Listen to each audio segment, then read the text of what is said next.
In part one of this series, we followed the various Proto-Indo-European migrations into Northern and Western Europe as they became the various Celtic and Germanic tribes. And in part two, we covered the rest of Europe, covering the Italic, the Hellenic, Balkan, Baltic, and Slavic branches of the migrations. But in part three, we are now faced with a rather difficult task. Because today, we are talking about the first migrations to the east, people who did not necessarily conquer farming villages and integrate, but rather stayed on the vast and ever-changing steppe. These are the true sons of the steppe.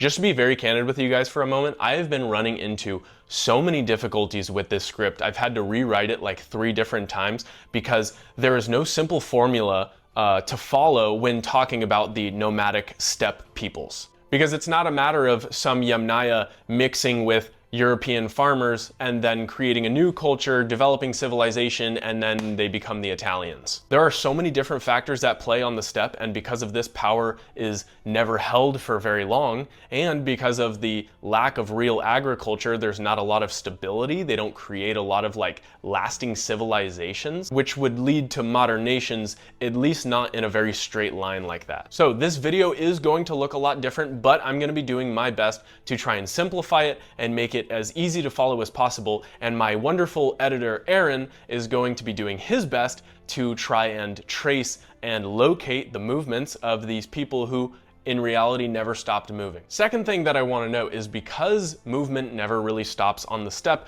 the Proto-Indo-European peoples do not necessarily settle here, at least not for very long. So about halfway through the story, I am going to be introducing non-Indo-European cultures like the Turkic peoples and the Mongolic peoples, because even though they don't share the same language or necessarily the same ancestry, they do play a very integral role into the story, so they are going to be necessary. Third and final thing I want to note, I am indeed wearing a shirt that says Sons of the Steppe, featuring 2 Scythian warriors riding across the plains with a little ball figure over here because it looks just like me.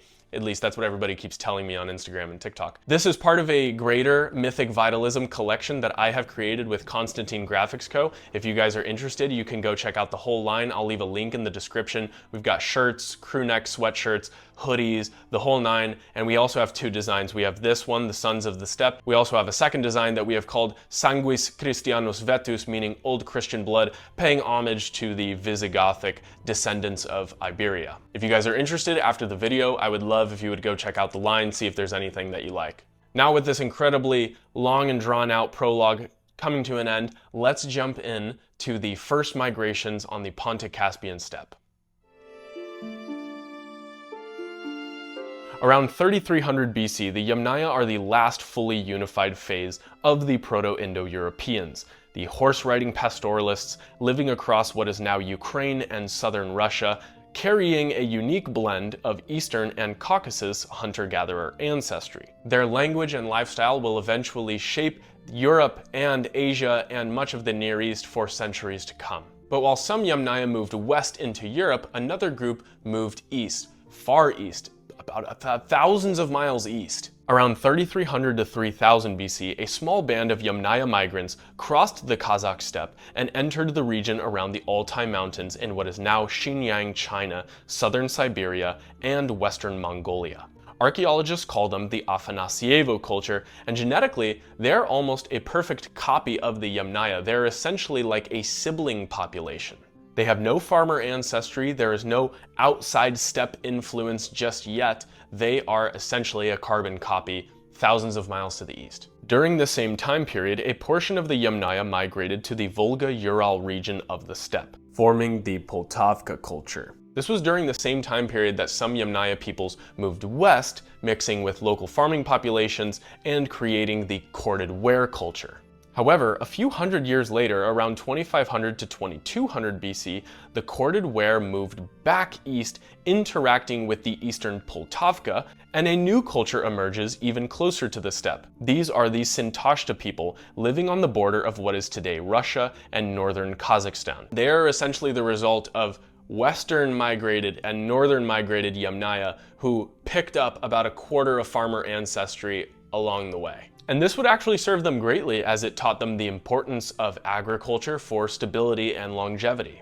The Sintashta built fortified settlements, lived in compact communities, and developed advanced metallurgy. And most importantly, they developed the first true spoked wheel chariot, which revolutionized warfare all throughout the Bronze Age across the entire known world. The spoked wheel chariot was an incredible invention because it used spoked wheels instead of heavy wooden discs, which were great for carrying their wagons. They're very durable, but they don't move very quickly. And this fast-moving spoked wheel chariot essentially turned the horse into a high-speed weapon. Very cool, very Proto-Indo-European. So by 2000 BC, the Proto-Indo-European world branched out into two distinct Eastern peoples. You have the Afanasyevo, which are a large culture all the way out in the east, and you also have the Sintashta sitting somewhere inside that Afanasyevo culture, developing advanced metallurgy and living in fortified settlements. As these two new cultures are solidifying, they are now adapting to the environment around them, and new peoples are beginning to migrate and emerge. From the Sintashta heartland comes the first great transformation. Between 2000 and 1800 BC, Sintashta descended groups expand outward into what is now Kazakhstan, southern Siberia, and the foothills of the Tian Shan Mountains.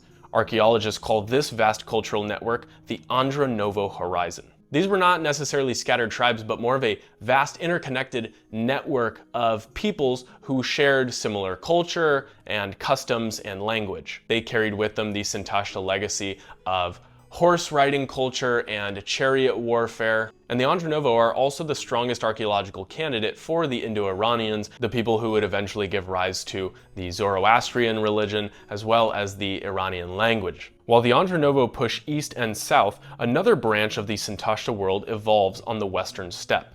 Around 1800 BC, across modern southern Russia and eastern Ukraine, we see the rise of the Shrubnaya, or timber grave, culture. While the Andronovo remain highly mobile, the Shrubnaya actually become a more fortified and more settled community practicing agriculture on the steppe. They are still nomadic and pastoral, but they are now creating more of a hybrid community. Farming is not necessarily easy on the steppe, but it is possible, and they were doing the best that they could. During the same time period, Afanasyevo groups settled around the Altai and Zungarian basin. They are still a relatively isolated peoples living in Xinjiang, China, and the Tarim Basin, and they have not necessarily turned into a distinct culture, but we can for the moment call them Proto-Tocharians, as that is the language and the culture that they would later develop. So by 1200 BC, we now have three distinct eastern branches. You have the Afanasyevo branch all the way out in the east, you have the Andronovo on the eastern steppe, and then you have the Shrubnaya on the western steppe. But as we learned from parts 1 and 2, the Bronze Age ends in collapse, and where there is collapse, there is also opportunity. Opportunity for new groups to come in and make a name for themselves. By 900 BC, the Great Bronze Age archaeological cultures have now dissolved into solidified historical peoples of the Iron Age. Far to the east, in the oases of what is now Xinjiang, China, the isolated descendants of the Afanasyevo are now beginning to exist as early Tocharians, the easternmost Indo-European civilization. They are incredibly isolated and, interestingly enough, are speaking a Proto-Indo-European language that is so archaic that it doesn't sound like any of the Iranian languages forming around them. It actually sounds more like something out of Bronze Age Europe, sounding more like a Celtic or a Germanic language, which essentially means that they have remained so isolated that their language has not changed since the original Yamnaya migrations, which I think is incredibly fascinating. Back in the West, the Shrubnaya and Andronovo cultures are now branching into distinct groups. However, because of the fluidity of the steppe and how much cultural and genetic exchange is going on, there is not a lot of genetic distinction between the Andronovo and Shrubnaya peoples. With that being said, the first power on the steppe to emerge into the historical record are the Cimmerians, the western descendants of the Andronovo-Shrubnaya horizon, living in the old Shrubnaya territory north of the Black Sea. They are fast-moving horsemen, feared for their composite bows and sudden raids. By the 8th century BC, Assyrian sources describe them as a storm pouring out of the steppe across the Caucasus and famously clashing with the kingdom of Urartu around 715 BC. But this migration was not exactly triggered by a desire for new lands. They were actually running from something or someone more fearsome than themselves. By the 8th century BC, the Scythians emerge on the scene, sweeping across the steppe and perfecting the horse archer lifestyle, making them an unconquerable force. They come from the eastern Andronovo-Santashta-derived branch, pushing slowly westward across the steppe, bringing with them composite bows, impeccable style, and a warrior ethos centered around mobility and mounted archery. And wherever the Scythians appear, the Cimmerians begin to vanish. The Cimmerians fled south in an attempt to avoid their eastern neighbors pushing into their territory, but by 680 BC, Scythian power reaches the Near East. They ally with Assyria in its wars against the Medes, raiding deep into Indo-Iranian lands, and for nearly 3 decades they dominate the region around Armenia and the Zagros. Meanwhile, the Cimmerians would attempt to re-establish themselves in Anatolia, what is modern-day Turkey. They would go on to sack Phrygia, threaten Lydia, and in 644 BC kill the Lydian king Gyges in battle. But with no real homeland and pressures closing in on them from all sides, their fate was pretty much sealed. In 640 BC, the Lydians destroy them, and just like that, the Cimmerians are gone from the historical record, a flash in the pan. This will be a popular trope throughout. With their rivals now gone, the Scythians would go on to dominate the entire northern coast of the Black Sea. The Greek author Herodotus, in his histories, is where we actually get the most of our archaeological and historical information of the Scythians, and while it was doubted by modern historians for centuries, nearly everything that he has said has been proven right. Now, I mentioned that I had to change the script like 3 times and I had to reshoot this video 4 times. That's because I spoke about the Scythians for too long and this video was an hour long. I'm going to turn that into a separate video. If you would be interested in that, let me know in the comments. But for right now, I'm just going to read one passage from Herodotus so you can get an understanding of who the Scythians were. In Book 4 of his histories, he writes, quote, "The Scythians, however, though in other respects I do not admire them, have managed one thing, and that the most important in human affairs, better than anyone else on the face of the earth. I mean their own preservation. For such is their manner of life that no one who invades their country can escape destruction. And if they wish to avoid engaging with an enemy, that enemy cannot by any possibility come to grips with them. A people without fortified towns living as the Scythians do, in wagons which they take with them wherever they go, accustomed one and all to fight on horseback with bows and arrows, and dependent for their food, not upon agriculture, but upon their cattle. How can such a people fail to defeat the attempt of an invader, not only to subdue them, but even to make contact with them?" End quote. If you're interested in the Scythian video, please let me know. I will do an entire, hour-long video about their stories. But for now, I think the most important thing to understand is that they are the new premier horse archers on the steppe, and they are terrorizing everybody. Just to the east, beyond the Aral Sea and across Kazakhstan, their close cousins, the Saka, are also rising. They share Scythian dress, warfare, and customs, but Herodotus does make it very clear that they are in fact a genetically distinct people as far as he can tell. And this is likely due to the genetic exchange of Turkic nomads as well as Mongolic nomads, who we will speak about in a second. While these conflicts rage further to the west, in the east, the Tocharians are becoming a distinct culture. They remain isolated in the Tarim Basin, and Chinese chronicles begin writing of tall, light-eyed foreigners living in fortified oasis cities. Still clinging to an Indo-European language known as Tocharian, they do not really shape the events of the East, but they are still an integral part of the story, and they kind of complete our map for us, so they remain a part of this. As the Scythians reach their peak, there is a new force beginning to rise on the steppe. The Sarmatians, descended from the early Sauromatai culture, are themselves an outgrowth of the Eastern Andronovo lineages. They appear in Greek writings around 550 to 500 BC, occupying lands between the Ural River and the Don.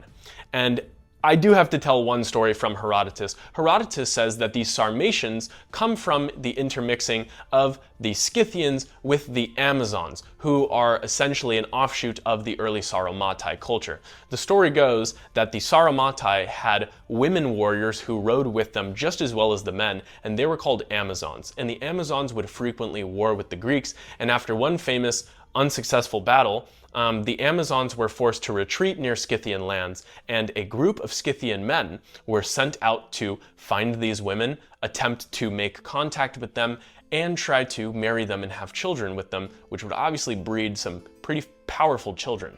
Well, after a long period of dangerous courtship, these men were successful and they had children with these Amazon women. But the Amazons did not want to go back to the Scythian homelands and meet the Scythian women. They were worried that they would never be accepted into their culture. So they convinced the Scythian men to retreat north with them, to the other side of the Don River, where the Sarmatians originate from.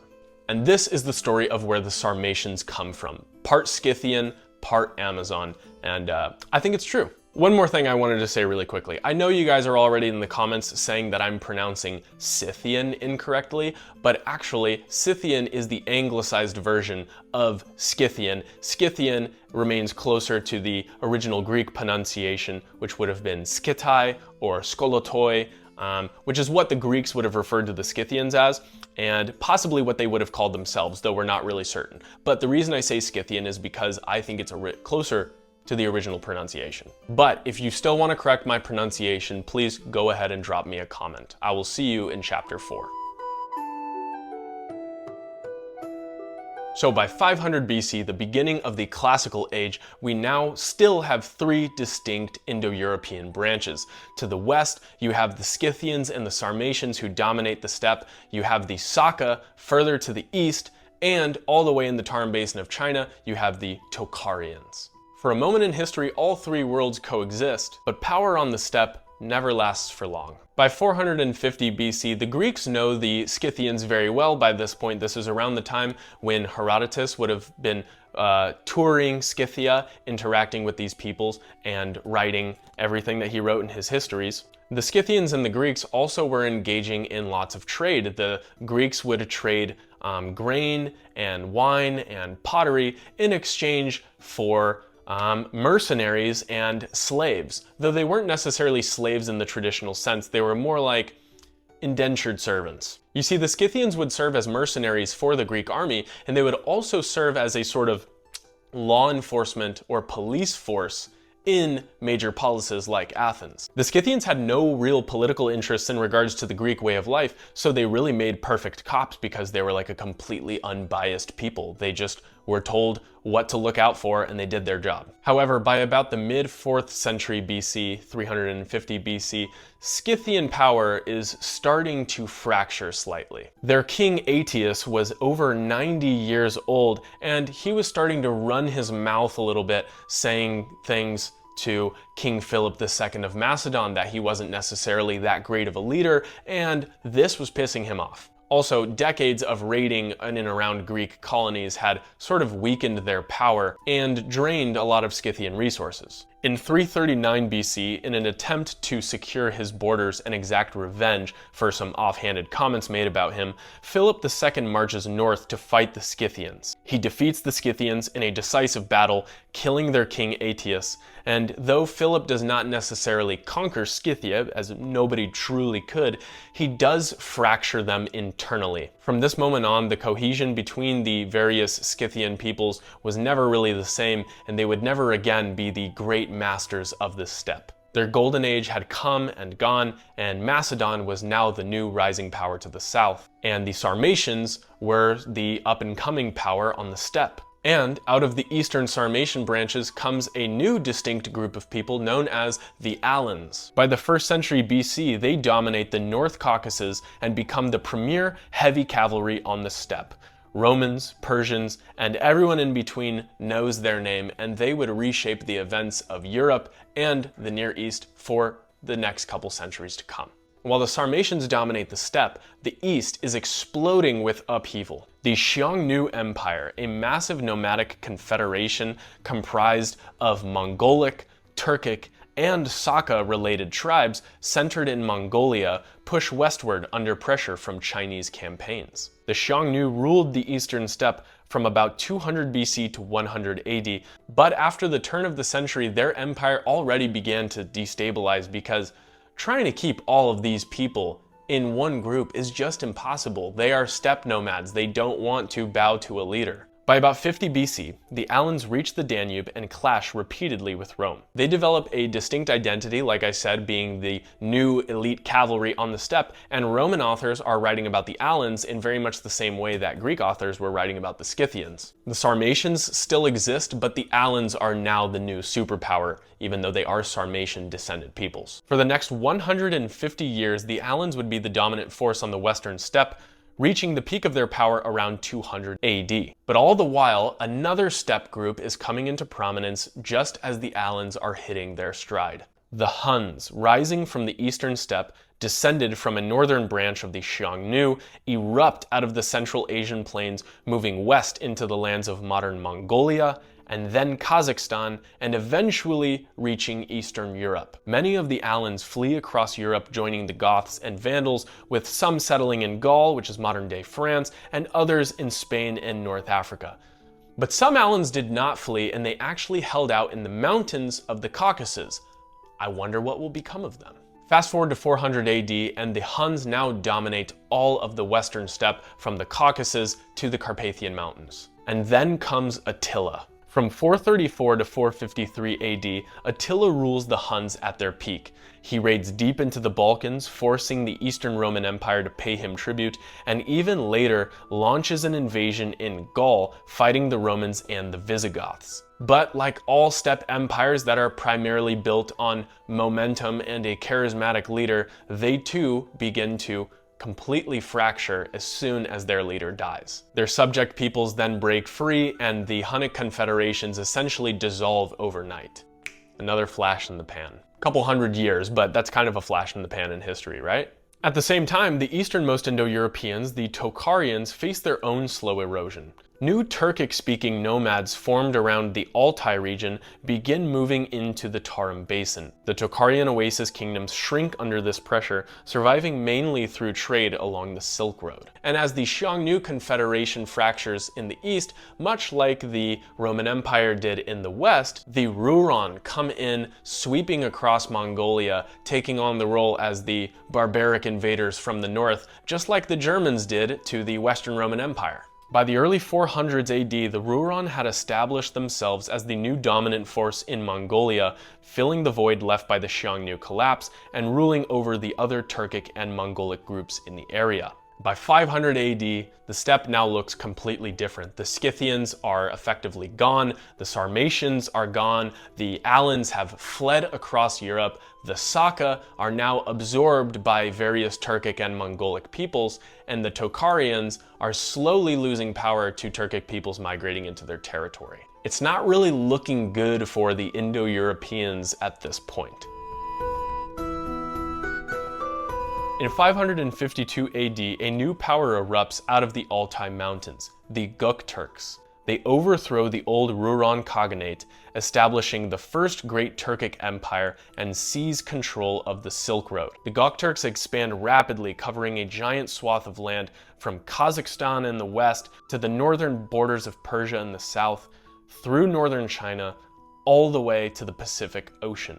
And everywhere they go, from the west to the east, they collide with and absorb the remaining Saka peoples and Alans. However, while the Turks dominate the steppe in the east, the Slavic peoples are now emerging and beginning to migrate in all directions. They move south into the Balkans, west into Central Europe, and north and east into the forests of Russia. It would be in the north that the Slavs would mix with the Finno-Ugric people or the Uralic peoples. These mixed communities would become the sort of pre-ancestors to the Eastern Slavs, the future Russians, Belarusians, and Ukrainians. Fast forward to 600 AD and the Gokturk Empire is now beginning to fracture into rival khaganates. And then in 744, a new force rises, the Uyghurs, who overthrow the Second Gokturk Empire and take control of Mongolia. As Uyghur power grows, they push into the Tarim Basin, where the Tocharians still cling to independence in their oasis cities, but continue to lose territory, autonomy, and finally, political control. Meanwhile, to the north, Scandinavian traders and warriors, the Varangians or Rus, travel down the rivers from the Nordic territories into Eastern Europe. They mix with Slavs and Finno-Ugric peoples and begin founding fortified towns like Novgorod, Smolensk, and Kiev. And by 800 AD, a new hybrid population emerges, the Kievan Rus. These are the true early medieval ancestors to the East Slavic world. Meanwhile, nearly all of Central Asia by this point is Turkic. The Karluks dominate the Tian Shan, the Oghuz move west across Kazakhstan, and the Kyrgyz rise in southern Siberia. In 840 AD, the Uyghur Khaganate collapses, and the final remaining descendants of the Uyghurs begin their final push into the Tarim Basin, nearly completely displacing all of the Proto-Indo-European descended Tocharians that had existed there for nearly, 2,000 years by this point? Nevertheless, this event marks the final end of Tocharian culture. Their language, Tocharian A, disappears around 900 AD, and Tocharian B disappears just a few centuries later. And with that, the easternmost Indo-Europeans of China are now effectively gone from the historical record. In 988 AD, Prince Vladimir of Kiev converts to Orthodox Christianity, now linking the Slavic world to Byzantium and shaping the identity of Eastern Europe. Meanwhile, the Oghuz Turks move steadily west, eventually giving rise to the Seljuk Turks, who will conquer Persia and Anatolia in the centuries to come. By 1100 AD, things begin to settle slightly. The Turkic confederations rule the entire steppe, and the Kievan Rus are at their cultural peak. But this stability will not last long, as a new force is beginning to arise in the steppe just beyond the Gobi Desert. In 1206 AD, a man named Temujin unites the warring Mongolic tribes and takes on the title of universal ruler, Genghis Khan. He forges the Mongols into a military machine that is unrivaled in history. By 1215, the Mongols sack the Jin capital in northern China, and by 1220, they sweep through Central Asia, completely annihilating any group that stands in their way. After Genghis Khan's death in 1227, his empire is divided among his sons, with his son Ogodai being named Great Khan and ruler of the Mongols. In Central Asia, his son Chagatai rules a vast territory stretching across modern Uzbekistan, Kyrgyzstan, and western China. In 1237, Genghis Khan's grandson Batu launches a massive campaign into Europe. The Mongols burn Ryazan, sack Kiev, and strike into Poland and Hungary. It's possible that their reign of terror would have continued if it wasn't for the death of their leader, the Great Khan, pulling them back and forcing them to retreat. But from this western invasion emerges the Golden Horde, a Mongol Khanate that later becomes Turkic-speaking and Muslim, ruling the southern Russian steppe for 2 centuries and giving Russia their first real arch-nemesis. In 1260 AD, Genghis Khan's grandson Kublai becomes the new Great Khan, and he sets his sights back on China. In 1279, he conquers the Song dynasty, becoming the first foreigner to fully unify China. The Mongols at this point now rule the richest and largest empire on Earth. It would be under Kublai Khan that the Mongols shift from this lifestyle of nomadism to being global emperors. He welcomes foreigners like Marco Polo famously, and he encourages trade along the Silk Road and even promotes religious tolerance or religious freedom in some sense. But the Mongol Empire, as powerful as it is simply growing and expanding faster than they can realistically control. They are relatively new to this world of luxurious kingdom building, and they don't have the proper systems in place to be able to maintain that sort of growth. That's about as simple as I could put it. When Kublai Khan dies in 1294 AD, the entire Mongol Empire starts fracturing in all locations. By 1368, China's Ming dynasty begins, and the Mongols are left to retreat back to the steppe. Still powerful in Mongolia, but no longer running an empire. In Russia, the Golden Horde starts breaking down as well. Plague hits, rival khans are fighting each other and creating internal strife, and a new power is rising in Moscow. In 1380, a Russian prince named Dmitry Donskoy defeats the Mongols at the Battle of Kulikovo. It is not the final blow, but it definitely sends a message that the Mongols can indeed be defeated. Over the next 100 years, the princes of Moscow grow stronger, collecting tax and new lands, while the Mongol hordes weaken. And then comes Ivan III, also known as Ivan the Great. In 1480, he faces off against the Mongols in what is called the Great Stand on the Ugra River. No battle is even fought. The Mongols simply see the Russian forces and decide to retreat. And just like that, Mongol rule over Russia is over. By 1500 AD, the Mongols are no longer a superpower, Russia is on the rise, and the age of steppe empires is essentially over. By the year 1500 AD, the empires may be gone, but the Eurasian steppe is still very much alive. Turkic and Mongolic nomads still roamed freely from Kazakhstan to Mongolia, practicing the ancestral ways of the nomadic pastoralist lifestyle. And in the Caucasus, high in the mountains, a group of Alans survived all of these waves of empires and invasions and created a new culture called the Ossetians. Their descendants still live there today, speaking an Iranic language that traced its roots back to the Indo-European steppe. In the north, a new ruler was coming into power. After Ivan the Great had broken free from Mongol rule, his grandson, Ivan the Terrible, refused to pay tribute to the Khans and instead marched against them. For the next several years, Ivan the Terrible dismantled Turkic powers, defeating them in battle and claiming all of the lands southward to the Caspian Sea and east into Siberia with the help of the Cossacks, semi-independent frontier warriors who raided and claimed land that had once belonged to the Nomads. In less than a century, Russia had transformed from a small forest principality into a vast empire that placed borders all throughout the steppe. And by the 1700s, Russian power had spread in every direction. In the west, Russia pushed down through Ukraine.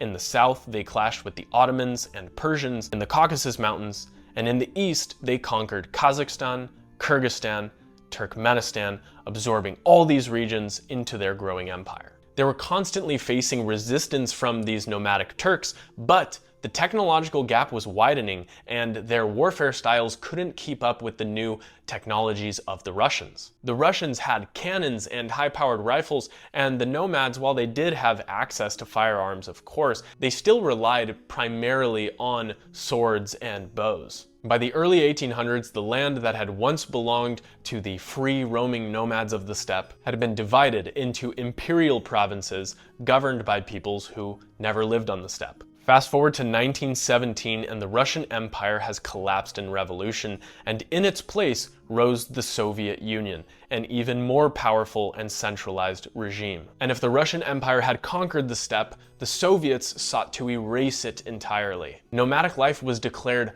backwards and inefficient, and the Soviets did not want herders, they wanted farmers, they wanted factories.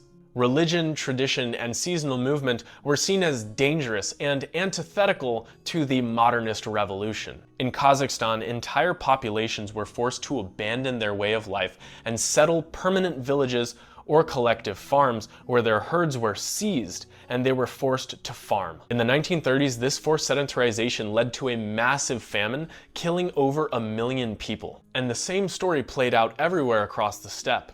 In Kyrgyzstan, Turkmenistan, and Uzbekistan, herders were relocated to towns and stripped of their animals. Soviet administrators redrew borders, replaced traditional education with communist propaganda, and enforced the Russian language, cutting people off from their historical literature and epics. Ancient songs, heroic poetry, and cultural customs were effectively erased from these people. The world was looking bleak, but in 1991, the Soviet Union fell and everything changed again. The countries of the steppe, Kazakhstan, Kyrgyzstan, Uzbekistan, Turkmenistan, and Tajikistan became independent nations, and Mongolia was no longer under Soviet control. Russia remained powerful, obviously, but they did not control the steppe directly anymore. And yet, a lot of damage had already been done. Generations had grown up without knowing the ancestral ways of the steppe. The horse-herding life was no longer common, as many families had been forced to move to cities, and the link between their nomadic identity had weakened. But following in the footsteps of Europe's age of nationalism, the steppe also experienced a sort of nationalistic revival. In Kazakhstan and Kyrgyzstan, steppe traditions are being revived through festivals, horsemanship competitions, eagle hunting, and traditional storytelling. Across the region, younger generations are reclaiming their history, rediscovering languages, customs, and even spiritual practices. Today in Mongolia, nearly 40% of the population live as nomads. Within the Russian Federation, the Ossetians still survive as a distinct cultural group descended of the Proto-Indo-Europeans. They speak an Iranic language that traces its roots back all the way to the Alans and the Sarmatians. They are the last unbroken thread connecting the Indo-European steppe cultures to the modern world. But today, obviously, the steppe is a lot quieter. The days of empires and mounted migrations are over, but the spirit of the steppe still lives on in the peoples who live there today. And today in the modern world, the descendants of the Yamnaya herders, the Scythian warriors, the Turkic and Mongol Khans still walk among us, carrying in their blood the story of a world once ruled by the sons of the steppe. Thank you guys so much for watching this video. I hope that you enjoyed it. I know it wasn't exactly what we did in parts 1 and 2, but I needed to tell the story of the steppe in a way that made sense. With that being said, we have now set the stage for the southern migrations. Next time in part 4, we're going to be talking about the Indo-Iranian and Indo-Aryan migrations into India and Persia and the Near East, and that will likely be concluding this series. I am so thrilled to see how well the videos are doing and how much you guys are appreciating them and enjoying watching them. One final reminder to go check out Konstantine's website and see if you guys like any of the clothes that we have created. I would love to get your guys' feedback on it, see what you think, and if you do decide to purchase anything, send me a message, let me know. Make sure that you like, subscribe, and share the video, and I will see you guys in the next one.